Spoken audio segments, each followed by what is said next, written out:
শ্রম আইনে শ্রমিক স্বার্থবিরোধী ধারাসমূহ বাতিলে দ্রুত উদ্যোগ নিতে সরকারের প্রতি দাবি জানিয়েছে গার্মেন্টস শ্রমিক ফ্রন্ট।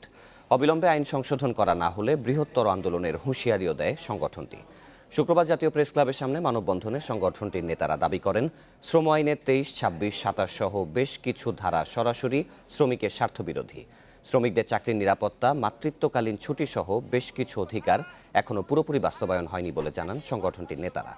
বক্তারা অভিযোগ করেন, সরকারের পক্ষ থেকে সবসময় মালিকদের স্বার্থ রক্ষার জন্য উদ্যোগ নেওয়া হয়, তার বিপরীতে শ্রমিকের অধিকার রক্ষায় কার্যকর তেমন কোনো উদ্যোগ থাকে না।